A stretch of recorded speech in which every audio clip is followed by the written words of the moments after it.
Romantisme kota Paris sangat terasa dari ketinggian Eiffel.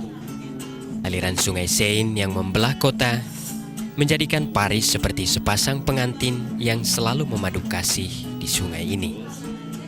Dalam suasana seperti inilah, kota tua yang berpenduduk 2 juta jiwa ini dipadati 8 juta orang pada siang hari yang datang dari sejumlah kota satelit di sekitarnya, termasuk para pengamen yang mengais rezeki di sejumlah bar dan restoran kota Paris.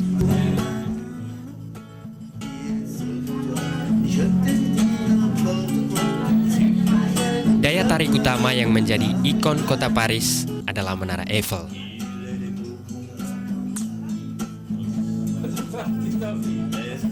Selain itu, ada Museum Louvre dan Taman Concorde, tempat Ratu Antoinette dipenggal bersama ribuan pengikut setianya. Konon, tugu di Taman Concorde ini menjadi inspirasi bagi Bung Karno saat termenung di beranda hotel yang berada persis di depan Taman Concorde untuk membangun Monas di pusat kota Jakarta. Eksotisme beberapa tempat itulah yang menggerakkan sektor jasa pelayanan di Paris, sehingga memberikan kontribusi terbesar bagi produk domestik bruto Prancis. Karena itu pemerintah Prancis sangat konsisten melestarikan kota Paris dengan segala keindahan dan keunikannya, termasuk melarang pembangunan gedung pencakar langit di kota Paris. Pemirsa, Prancis merupakan salah satu negara industri maju dengan produk domestik bruto terbesar kelima setelah Amerika Serikat, Jepang, Jerman, dan Inggris. Dan 81% dari pendapatan produk domestik bruto merupakan kontribusi sektor jasa pelayanan, termasuk pelayanan pusat-pusat sejarah yang ada di kota Paris ini. Dari Paris, Prancis, saya Robert Parus, Ricky Dayo, Metro TV.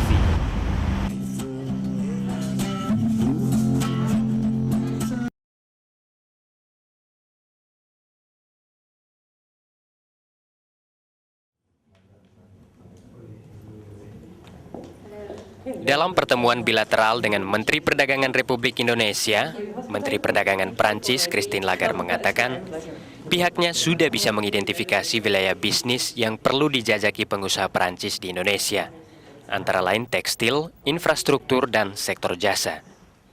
Menteri Perdagangan Prancis menilai Indonesia cukup bersahabat dan menyenangkan dalam berbisnis dengan Prancis.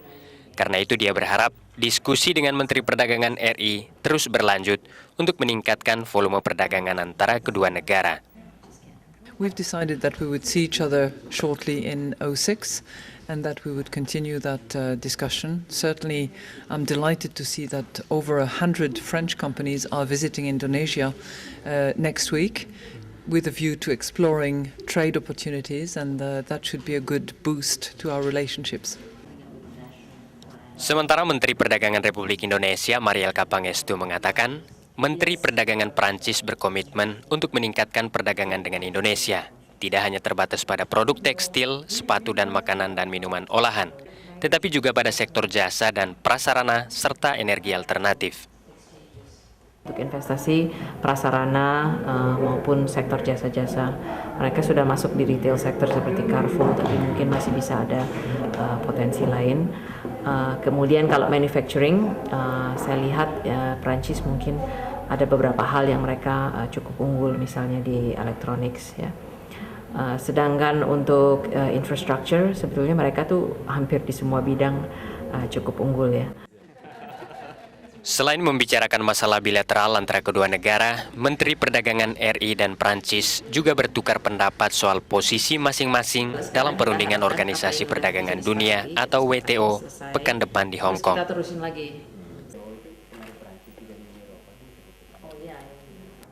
Pemirsa, volume perdagangan Prancis dengan Indonesia saat ini memang masih relatif rendah dibanding negara Eropa lain seperti Jerman dan Belanda. Demikian pula nilai investasi Prancis di Indonesia masih di bawah 100 juta dolar per tahun. Namun Prancis memiliki peran strategis bagi Indonesia, tidak hanya sebagai pasar potensial bagi komoditi ekspor Indonesia, tetapi dalam kerjasama keuangan seperti debt swap dan moratorium utang dalam Paris Club. Dari Paris, Prancis, saya Robert Parus bersama Ricky Dayo, Metro TV.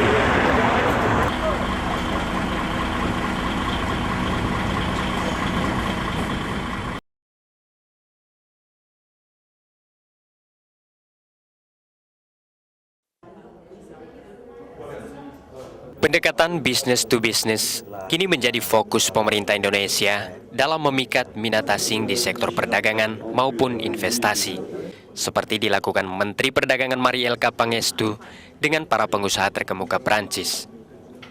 Menurut Mari Pangestu, pemodal asing seperti para pengusaha yang tergabung dalam Asosiasi Pengusaha Prancis, MEDEF, umumnya mempertanyakan kepastian reformasi kebijakan investasi dan perdagangan.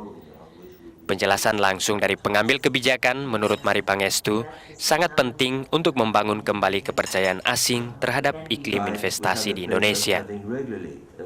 Kita menyampaikan arah dari kebijakan kita, karena itu umumnya yang mereka tanya. Jadi misalnya tadi waktu saya sampaikan, oke, ceritakan kita akan ada undang-undang investasi baru, akan ada reformasi pajak, reformasi bea cukai, tenaga kerja dan lain sebagainya. Mereka cukup detail tuh nanyanya. Ini apa artinya? Apakah ini yang akan terjadi? Jadi mereka tuh ingin tahu gitu loh kepastiannya. Jadi ini yang sebetulnya PR utama kita letaknya di situ. Sementara Ketua Asosiasi Pengusaha Terkemuka Prancis, MEDEF, Philippe Louis Dreyfus mengatakan, banyak perusahaan besar Prancis ingin berinvestasi di Indonesia, namun mereka masih terganjal kenangan buruk iklim investasi masa lampau. Menurut Philippe Louis, penjelasan terbaru Menteri Perdagangan Marielka Pangestu memberikan pencerahan baru sekaligus menjadi jaminan bagi para pengusaha Prancis untuk berinvestasi di Indonesia. Today, with the new government, under the presidency of President SBY, with a very efficient government, and definitely Mari Pangestu is a wonderful, efficient and very knowledgeable minister. Things are changing and optimism is getting back. Saat ini Prancis tercatat sebagai salah satu negara yang menguasai teknologi tinggi dan menguasai perusahaan-perusahaan internasional dengan angka penjualan tinggi, antara lain perusahaan konstruksi dan teknik sipil yang masuk dalam ranking 10 besar di perusahaan konstruksi negara-negara Eropa.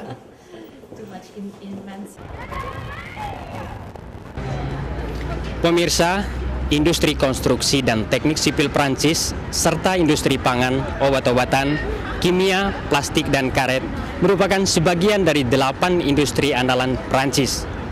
Dan diharapkan sektor industri tersebut bisa mengembangkan investasinya di Indonesia. Dan pertemuan antara Menteri Perdagangan Republik Indonesia Marielka Pangestu dengan para pengusaha terkemuka Prancis bisa membuka peluang untuk itu. Dari Paris, Prancis, saya Robert Parus, Ricky Dayo, Metro TV.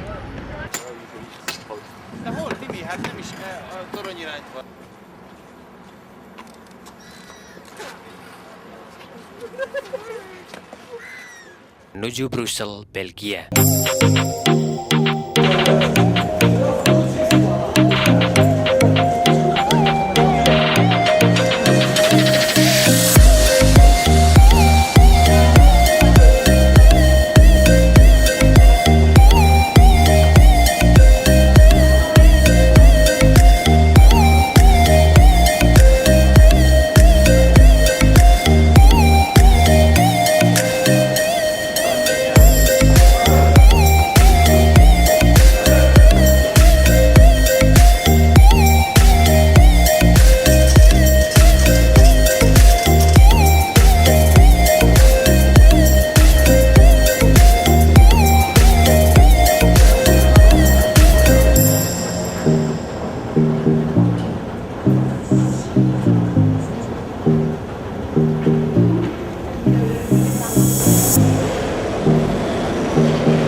Dalam pertemuan bilateral dengan Komisioner Uni Eropa Peter Mandelson, Menteri Perdagangan Marielka Pangestu mengatakan, Uni Eropa sangat berharap negosiasi perdagangan bebas dengan ASEAN bisa selesai tahun 2007.